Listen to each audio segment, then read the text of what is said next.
بتتكلم عن 7 ميجا وسرعات عالية قوي وباسعار اقل من عندنا. وبعدين يجي واحد يقول لك والله لو شلتوا الدعم هنغلي السعر. اقام مصنعا للمياه الغازية في شقته. ده مواطن صالح كان بيشتغل في شركة من شركات الحاجة الساعة واترفد. عنده 30 سنة، شاب عنده 30 سنة بيشتغل في مصنع من مصانع الحاجة الساعة واترفد. عمل ايه بقى؟ ما كدبش خبر، قال لك انا ما اعرفش غير مهنة الحاجة الساعة، وقام فاتح مصنع حاجة ساعة في بيتهم. جاب اجهزة وجاب معدات وجاب مواد كيماوية وضربهم على بعض كده بقى يعبي ازاز حاجة ساعة عنده في البيت، واتعرف واتقفش.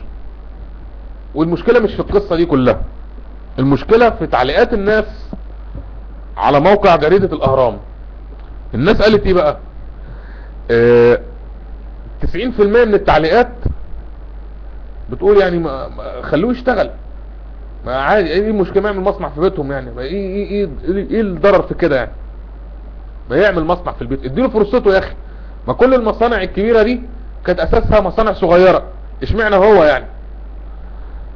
اصحاب العقل قالوا لا يا جماعة، دي صحة الناس، وما يجبش ابدا ان اي واحد منه لنفسه كده يعمل مصنع حاجة ساعة ويهدد صحة البني ادمين.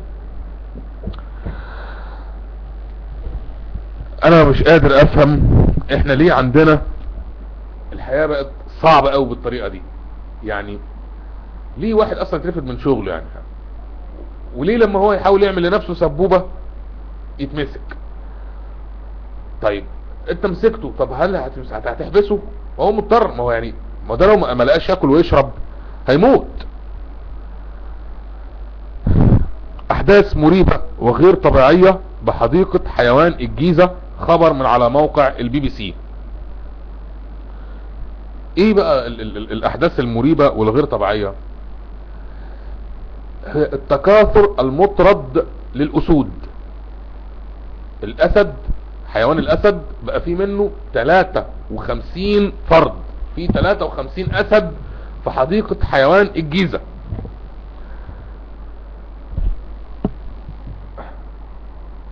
الحيوانات معروف يعني، الحيوانات لما بتبقى محبوسة، الحيوانات في الاسر بتقطع الخلف. يعني الباندا المهدد بالانقراض في الصين، كل ما يحاولوا ان هم يحاجوا عليه علشان خاطر يخلف ما بينجحوش في ده، وعملوا قرود عشان خاطر ينجحوا في ان الباندا يخلف في الاسر. وهي الحيوانات كده، معاك طبعا الفراخ والبط والوز دي الحمد لله في عشة الفراخ بتتكاثر. ان الحيوانات في الاسر لا تتكاثر بشكل كبير او لا تتكاثر اصلا، ده المعروف وده المتعارف عليه. الحيوانات لما بتبقى محبوسة مش بتتكاثر، الا ان الاسود في جنينة الجيزة بتتكاثر بطريقة عجيبة لدرجة انها وصلت 53 اسد.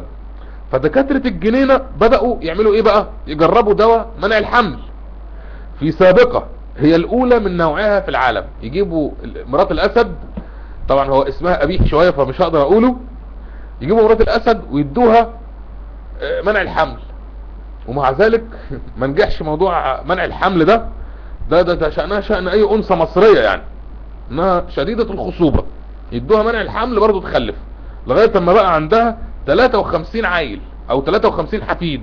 بقت اسرة الاسد كده في جنينة حيوانات الجيزة 53. BBC ما استغربوش بس في التقرير من التكاثر المطرد لحيوان الاسد، لا قال لك ايه بقى؟ ان اغلب عمال الجنينة همهم على الفلوس بس، وبكام جنيه ممكن تاخد زيارة خاصة للنمر وتاكله وتطبطب عليه، وده طبعا المفروض ممنوع. يعني انت هو طبعا مش فاهمين العقلية المصرية بتفكر ازاي. انت هنا في مصر بنفكر بطريقة اطبق له 50 جنيه، لا 20 جنيه في ايده، ايوه دخلني على النمر، خلني على النمر واقعد كده على النمر ولعبه ولطفه وهشكه وطبطب عليه.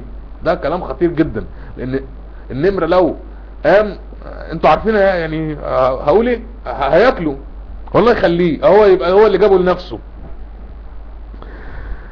زائد ان الجنينة عليها ملاحظات كتير جدا من جمعيات رعاية الحيوانات على اساس انها مكان سيء وما بيدوش الرعاية اللازمة للحيوانات، الا ان التقارير الجديدة بتقول ان الادارة الجديدة بدأت تحسن الاحوال في الجنينة.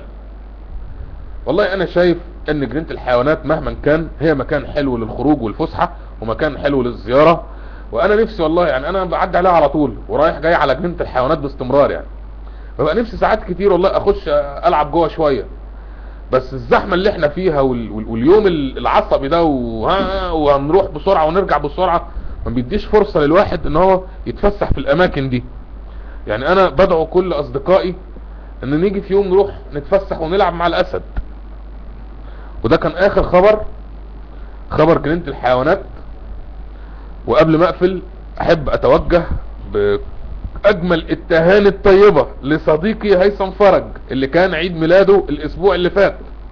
اقول له كل سنة وانت طيب يا هيثم. وهيثم بالمناسبة برج الاسد، سيرتك جاية مع الاسد يا عم.